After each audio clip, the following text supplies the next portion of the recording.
They say your life flashes before your eyes in your final moments. But what if before the light ever reaches your eyes, you hear something? What if in that breathless stillness between life and eternity, the very first sign of heaven is not a vision, but a voice? A hospice nurse once told a story of a woman named Jean.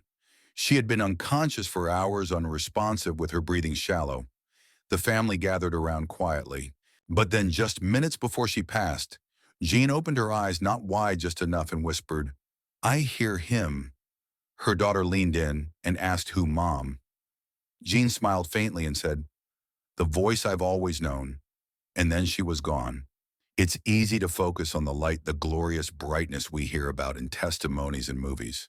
But what if the real beginning is sound, a whisper, a name, a calling, a silence so full it speaks more than words ever could? Scripture gives us clues. In John 10:27, Jesus says, "My sheep hear my voice. I know them and they follow me." He doesn't say they see his face first. He says they hear his voice. That's a relationship forged through trust, through intimacy, through time. And maybe that's exactly how eternity begins, with the voice you've grown to recognize in your spirit now calling you home. This video is not about debate. It's not about trying to decode every detail of death. It's about wonder. It's about grace. It's about the beautiful possibility that before the gates open, before the angels appear, before the brilliance of heaven floods your soul, someone might speak. And that voice, whether it says, "Come to me," or "Well done," or simply, "Your name," may be the most important sound you'll ever hear. So today we're going to explore the mystery of that first sacred moment, not with fear, not with finality, but with faith. Because if your soul is going to hear something before it sees the light, it's worth preparing for it now. In the next few chapters, we'll walk through the possibilities, the whispers, the scriptures, the real-life stories from people who stood on that thin line between here and there. And we'll ask together, what will you hear before you see the light? Let's begin our journey in part one.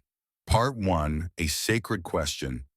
What comes first, the light or the voice? When people talk about near-death experiences or the moment of passing, one image shows up again and again: light.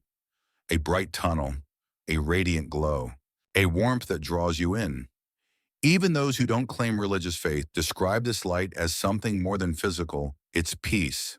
It's welcome. It's home. But here's a question we rarely ask before your soul ever sees the light. What if it hears something first? What if heaven begins not with a vision, but with a voice? Not a flash of glory, but a whisper of love. And what if the first thing your spirit experiences beyond this life is someone calling your name? In everyday life, our senses follow patterns. You see a friend before you speak. You smell dinner before you taste it. You hear a song before you remember where you first danced to it. But in the Bible, God often does things differently. He speaks before he shows. In Genesis, the world began not with color, but with sound. And God said, before Moses saw the burning bush, he heard a voice calling, "Moses, Moses." Before Samuel recognized the Lord, he heard him in the quiet of night. Even the Apostle Paul on the road to Damascus didn't see Jesus first. He heard him say, "Saul, Saul, why are you persecuting me?" Over and over, God begins holy moments with sound. That idea has shown up in hospice rooms too. A chaplain once told the story of a man named Raymond, a believer who had lost his eyesight years earlier. As he neared the end of his life, Raymond didn't talk about light. But just hours before passing, he smiled faintly and said, "I think he's calling me." There was no thunder, no drama, just a soft confidence that the voice he'd listened for in prayer was finally calling him home. It makes sense, doesn't it? Jesus once said in John 27, "My sheep hear my voice. I know them and they follow me." For a sheep, the shepherd's voice means safety, familiarity, direction, and for the soul, that voice may be the first assurance that death is not the end. It's the beginning of the greatest reunion we've ever known. Here's the lesson: heaven may not greet you with fireworks. It may begin with something simpler, more intimate. More like you, a voice, maybe even that voice. And if that's true, then what you hear in that first sacred moment might be even more important than what you see. So who speaks first?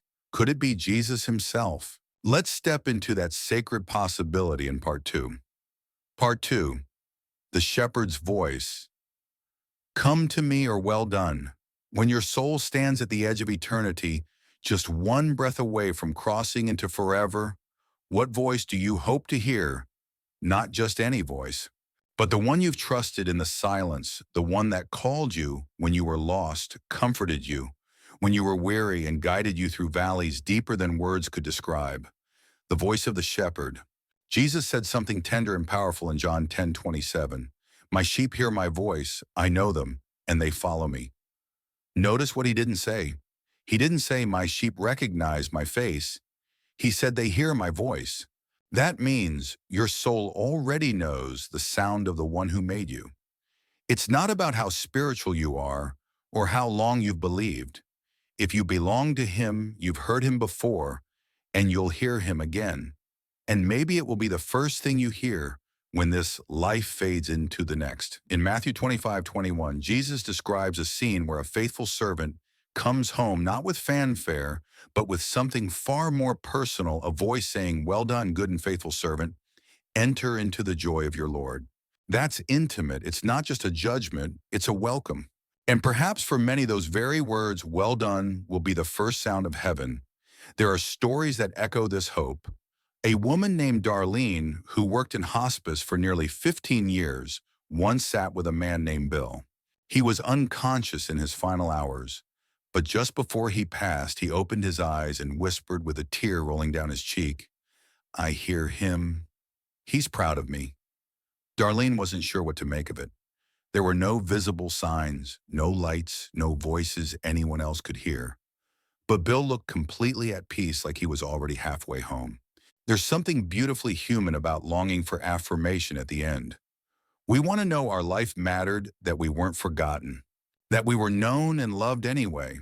And the shepherd's voice is the only one that can say those things with eternal weight. Here's the lesson. The first voice you hear may not be a stranger's. It may be the voice that carried you through dark nights and whispered through your prayers. It may say, come to me. It may say, well done. It may say nothing more than your name, but in a way only he can say it. But what if it's not just Jesus who speaks? What if heaven also sends his messengers and they too have something to say? Let's step into that next in part three. Part three, angels who speak words of peace before escort. Because before you see the light, before you step into glory, heaven may send someone to prepare you, not just to carry you, but to calm you. And when angels arrive, they often speak first, not just to carry you, but to calm you. And when angels arrive, they often speak first. All throughout Scripture, the first thing angels say when they appear isn't complicated or theological. It's something simple, something human. Do not be afraid. It was the first thing the angel said to Mary in Luke 1:30. It was the first thing the angel said to the shepherds in Luke 2:10. It was even what the angel said to Zechariah in the temple. In every moment where heaven touches earth, the message isn't look at us, it's be at peace. And maybe that's still true, especially in our final moments.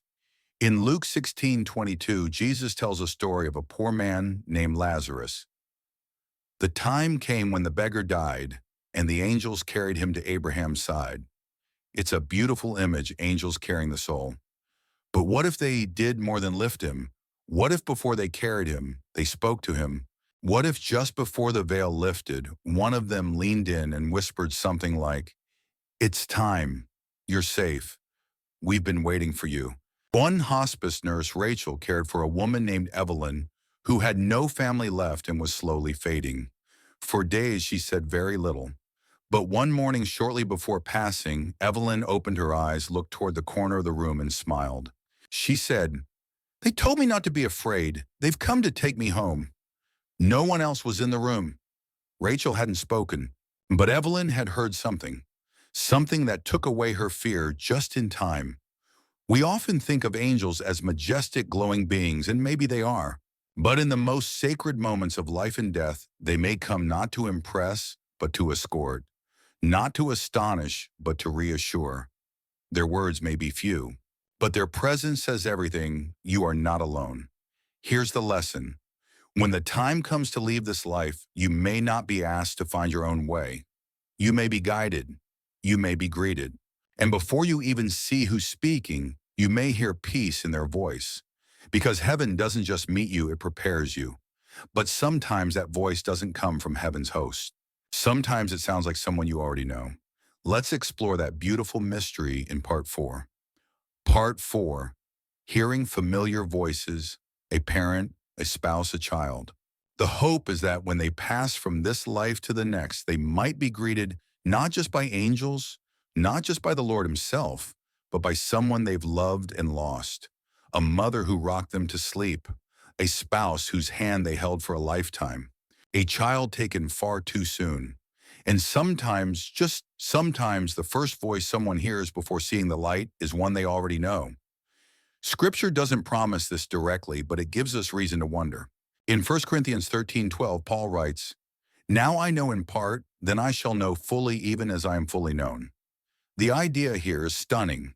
In heaven, there is not just clarity, there is recognition. If you are fully known and can fully know, then maybe part of the grace of eternity is being reunited with those who knew you best and knew you with love. Many caregivers and hospice workers have shared stories of people just moments from death, smiling and speaking names no one else in the room had uttered. A man near the end of his life said with his eyes closed, "Anna's calling me." His daughter, not named Anna, asked, "Who's Anna?" He answered, "My mother. She sounds younger than I remember." He passed minutes later peacefully. Another woman, quiet for hours, suddenly whispered, "He said the garden is ready," and smiled. Her husband had passed away years before a lifelong gardener. Her family believed she had heard his voice, or perhaps God's using familiar words to bring her peace. Are these wishful imaginations or hallucinations, or are they acts of mercy?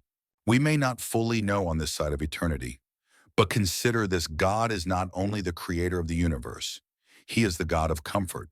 And maybe in his kindness, he allows the voices that once brought us peace to be heard one more time as a way of gently walking us into forever. After all, a reunion isn't just something that happens in heaven.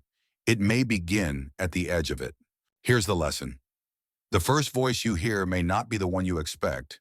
It may be someone you've longed to see again, or it may be God speaking to you through a voice you love to remind you you are safe. You are known, you are already home. But what if what you hear isn't a name or a word at all? What if it's something deeper, a sound that doesn't touch the ear, but the soul? Let's listen more closely in part 5, the whisper before the glory hearing with the soul. Not every sound is meant for the ears. Some words, the ones that change everything, are heard deeper. Not in the head, not even in the heart, but in the soul. And perhaps in that final sacred moment before the light appears, the very first thing your soul hears isn't a voice in the room. It's a whisper from beyond, a knowing, a resonance, something so intimate that it bypasses sound entirely. It's not just a message, it's recognition. The Bible gives us a beautiful example of this kind of inner hearing. In 1 Kings 19, the prophet Elijah is hiding in a cave. He's afraid, exhausted, and desperate to hear from God.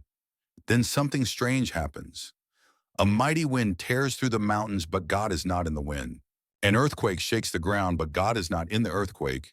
A fire blazes, but God is not in the fire. And then, after the fire, came a still small voice. 1 Kings 19:12. Some translations describe it as a gentle whisper. Others call it a sound of sheer silence. Whatever it was, Elijah knew God was in it. In the same way, many people at the end of life don't describe a loud revelation. They don't always hear distinct words or see flashing visions. Sometimes all they say is something like, "It's quiet, but I know he's here." A nurse named Linda once shared about a patient named Charles who had advanced Alzheimer's and hadn't spoken clearly in days. But just before his passing, he calmly said, "It's so still, and I've never felt this kind of peace." No voice, no sentence, but somehow he knew. He heard something that couldn't be quoted, but it could be trusted. Hearing with the soul means you don't need language. You don't need grammar. You don't even need ears. It's like the memory of a lullaby that comforted you long ago. You might not recall the words, but the warmth remains. And maybe, just maybe, heaven begins with that kind of whisper. Here's the lesson: God doesn't always shout. In your final moments, he may not thunder from the skies or fill the room with sound. He may simply let your soul know you are seen.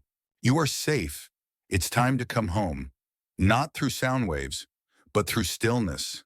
Not through speech, but through presence. And sometimes the most powerful communication is the absence of noise altogether.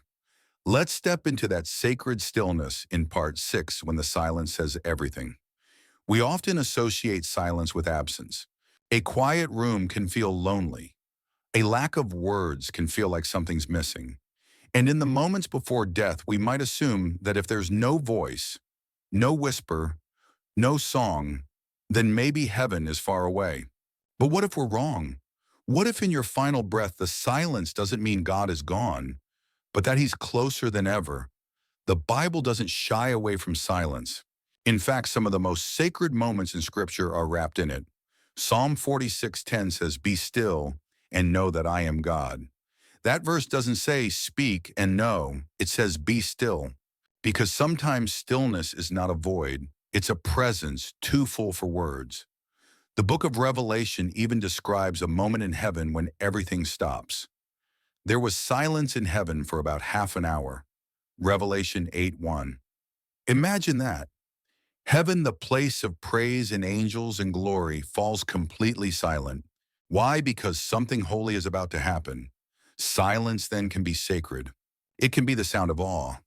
And maybe in your final moments, that's what you'll encounter: not a booming voice or a flash of light, but a silence that wraps around you like a blanket.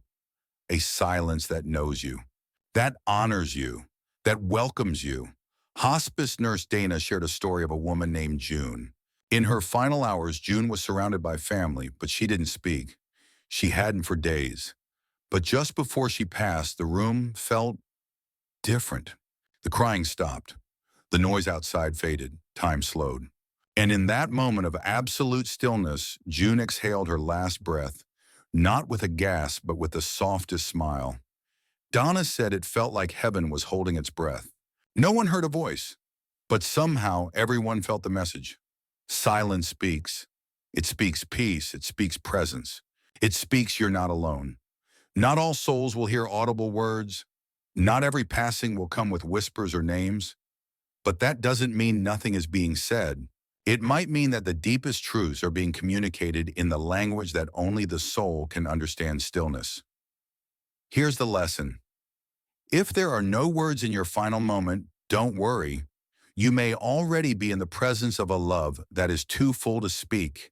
Because when silence falls not empty, but sacred, it may be the clearest voice of all. But sometimes it's not silence. Sometimes it's unmistakably personal. A sound that calls you by name, not generically, but intimately. Let's move closer to that possibility in part 7. Part 7. A name called in love. Personal, intimate, recognized. There's something deeply powerful about being called by name. Not your title, not your role, not a number or a vague greeting, but your name, spoken by someone who knows you. It's the sound of being seen, of being remembered, of being known. And maybe when this life slips quietly into the next, the very first sound your soul hears is your name spoken in a way you've never heard before, but instantly recognize. In John 20, Mary Magdalene is weeping outside the tomb of Jesus. The world as she knows it has shattered. Her Lord is gone. And as she looks into the tomb, even the angels can't comfort her. Then a man appears, someone she doesn't recognize. He asks her why she's crying. She assumes he's the gardener. But then he says just one word, Mary. And in that instant, everything changes. She knows who it is, not because she saw his face, not because he explained anything, but because he said her name. And only one person could say it that way. That one moment, a name spoken in love turned despair into joy. And maybe that's exactly how heaven begins. Not with answers, not even with a vision, but with a voice saying your name the way no one else ever has. A hospice story echoes this sacred possibility. A man named Thomas had been slipping in and out of consciousness for days. His daughter sat by his side praying and whispering stories. He hadn't responded to anyone. But in his final hour he stirred. He opened his eyes, looked toward the ceiling, and smiled. Then he said softly, "Tommy." It was the name only his mother had called him. She had passed away decades before. And in that moment his daughter said, "I knew he heard something we couldn't." Scripture supports this hope. Isaiah 43:1 says, "Do not fear, for I have redeemed you. I have called you by name. You are mine." That's not symbolic. That's personal. God doesn't just rescue crowds. He calls individuals. And he knows your name, the one he gave you before the world ever heard it. Here's the lesson. God isn't preparing to meet a stranger when you pass through death. He's preparing to call you by name, with love, with joy, with recognition. It won't be a shout. It won't be a demand. It will be the invitation of your eternity. And what comes next, not just the sound of your name, but what that name prepares you for light. Glory presence. Let's open that door in part 8. Part 8, the sound that prepares you for the light. Before a symphony begins, there's a hush. Before a bride enters, there's the soft rustle of movement. Before sunrise breaks the horizon, the sky whispers its shift in color. And maybe before the soul sees heaven's light, there's a sound. Not loud, not startling, but enough to tell you that something beautiful's coming. Think about this. When God created the world, he didn't begin with stars or sunlight. He began with a voice. Let there be light. Genesis 1:1-3, sound before sight. The word spoke and then light came. The voice created the vision. It's a pattern, one that may not end when this life ends. In fact, it might just begin again. So perhaps the final moments of life follow the same divine rhythm. Before the light pours in, before the gates swing wide, before colors you've never imagined fill your sight, you hear something. Maybe it's your name. Maybe it's "Come to me." Maybe it's silence or a song or a presence that speaks without words. Whatever it is, it's not meant to impress. It's meant to prepare. Hospice chaplain Micah once shared the story of a woman named Grace. She was in her final hours, breathing slowly with her eyes closed. Suddenly she whispered, "It's close." Her daughter asked, "What is it?" Mom Grace replied, "The light. But there's music first." She passed away minutes later in peace. Micah said it was like the music was a signal, like the light was waiting until her soul was ready. Psalm 119:130 says, "The entrance of your words gives light, it gives understanding to the simple." It doesn't say the entrance of light gives words. It says the words come first. Because the word, the very voice of God, doesn't just greet us. It guides us. Here's the lesson. The voice, the whisper, the name, these aren't random. They're heaven's way of saying, prepare yourself. You're about to see something more glorious than you've ever imagined. It's not the light that calms you. It's the sound that tells you the light is coming and you're ready for it. And now this truth invites us to consider something else. If hearing heaven's voice matters that much, then are we learning to listen now? Let's explore that together in part 9. Part 9, why this changes how we listen today. By now we've followed a tender and beautiful journey, one that whispers of names, voices, silence, and the possibility that before we ever see the light of heaven, we'll hear something meant just for us. But let's stop here for a moment, right where we are in this life. If sound comes before sight in eternity, what does that mean for today? Maybe it means this. Learning to recognize heaven's voice doesn't begin in your final breath. It begins now. In John 10:27, Jesus said, "My sheep hear my voice. I know them and they follow me." It's not a future tense promise. It's a present tense relationship. Jesus didn't say one day they'll hear me. He said they hear me now. In this life, in the noise and questions and everyday steps of faith. And that means we don't have to wait for a deathbed to know his voice. We can start listening now, training our hearts to tune in to the sound that will one day call us home. There's a story from a man named Alan who began each morning by sitting in silence for 5 minutes. No phone, no music, no list of prayers, just silence. He said it felt strange at first, like nothing was happening. But over time, I realized something. I wasn't waiting to hear something new. I was becoming familiar with what I'd been ignoring. One day after months of this practice, Alan's father passed away. In his grief, he returned to those silent mornings. And he said the silence didn't comfort me because it was quiet. It comforted me because it felt familiar. I'd already met God there. We live in a world full of voices, opinions, pressures, worries, noise. And in the middle of it all, God isn't shouting. He's still speaking in the quiet voice he used with Elijah, in the personal whisper he gave to Mary, and in the shepherd's tone he offers to every soul that's willing to listen. But if we never slow down, we may miss the practice of learning that voice. And then when the final moment comes, we might wonder, was he always speaking? The answer, of course, is yes. The question is, were we listening? Here's the lesson. If heaven's first sound is meant for you, start preparing now. Learn the voice that will one day say, come home. Practice listening in the quiet. In the Word. In the moments when the world wants your attention, but your soul is hungry for truth, because the more familiar his voice becomes, now the more beautiful it will be then. So let's bring it all together, the voice, the silence, the name, the light, in the final chapter of this journey. Join me in part 10. Part 10, what you'll hear, is the beginning of home. We often talk about what heaven will look like, golden streets, radiant light gates of pearl. And those images are beautiful. But sometimes it's not what we see that brings peace. It's what we hear. Because when your soul finally lets go of this world and steps into eternity, the very first thing you experience may not be the brilliance of glory. It might be a voice, a name whispered with tenderness, a silence so full of presence that it quiets every fear.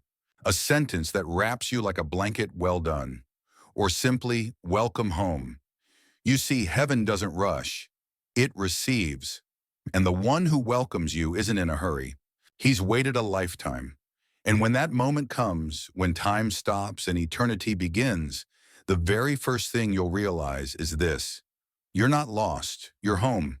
There's a story about a boy named Elijah who was born with a rare condition and passed away just before his 12th birthday. His parents were crushed. But in the days after, his little sister, only 7 years old, came to her mother and said, I had a dream. Elijah was in a bright place, and I couldn't see who was holding him, but I heard someone say, you're safe now, Elijah. You're home. His mother wept, not because of the sadness, but because somehow her daughter had heard what she needed to believe was true. That heaven doesn't begin with bright lights or distant music. It begins with love speaking. The gospel itself is a story of God calling us home. From the garden to the cross to the final trumpet, God has been saying, I know your name. I want you near. I've prepared a place. John 14:2-3 reminds us, I go to prepare a place for you, that where I am, you may be also. He's not just building a place, he's preparing a welcome. And maybe, just maybe, when you finally step across that sacred threshold, you won't be overwhelmed by gold angels or the brilliance of the throne. Maybe you'll just hear the voice you've trusted in the quiet places, the voice that says, you made it. Here's the lesson. Heaven doesn't begin with sight. It begins with recognition. With a voice that your soul has always known, with words that erase fear, confirm belonging, and open the door to forever. So if you're wondering what it will be like, if you're imagining the moment, imagine the sound of home. Now that we've walked this path together, voice by voice, whisper by whisper, it's time to pause and reflect. Join me in the conclusion, where we'll tie everything together and leave with the peace your heart came looking for. Conclusion, the sound that leads you home. So here we are. You and I have journeyed through something tender, something sacred, not a list of doctrines or a debate of theories, but a quiet soul-level question. What will you hear before you see the light? And maybe, just maybe, we've discovered together that the answer isn't a single word, but a constellation of comfort. Not loud, not showy, but deeply personal. Maybe it's the voice of the shepherd, the one who's spoken to your heart all your life, in whispers of mercy, now saying, well done, or come to me. Maybe it's the voice of an angel, not delivering a speech, but simply assuring you, don't be afraid. We're here to carry you. Or maybe it's even more intimate, a mother calling you by your childhood nickname. A spouse's laugh that breaks through the veil, or the softest silence that somehow says, you're not alone. What we've discovered together is that eternity doesn't begin with flashing lights or fanfare. It begins with recognition. It begins with a voice, you know, a presence. You felt a whisper that reaches not your ears but your soul and tells you you are safe. Let's gently hold on to these three truths. 1. Heaven often starts with sound, not sight. From Genesis to Revelation, God speaks before he reveals. If we belong to him, the first sign of forever may not be what we see, but who we hear. 2. God's voice is personal, not generic. He doesn't call us subject or believer, Yachur 7:82. He calls us by name the way Jesus said, Mary at the tomb, the way he says your name now in prayer and grace and love. 3, we can learn to hear his voice now. Listening isn't just preparation for death, it's how we live fully. The more we hear him now, the more peace we'll feel when we hear him then. So let me ask you, not as a teacher, not even as a host, but just as a fellow traveler on the same sacred road. If the voice you hear in eternity is one you already know, are you listening for it today? Are you slowing down enough to hear the shepherd in your ordinary moments? Are you making space for silence, not to escape the noise of life, but to invite the voice that knows you best? Because if the first sound of heaven is meant for you, wouldn't it be beautiful to say, I've heard it before, friend? If this journey has brought peace to your heart, hope to your soul, or even a quiet curiosity you can't explain, I invite you to stay. Share your thoughts in the comments. Tell us the voice you hope to hear. And don't forget to like, subscribe, and join us again as we continue to explore the deeper, softer truths that make faith feel like home. Because what you'll hear before seeing the light might just be the sound of home itself.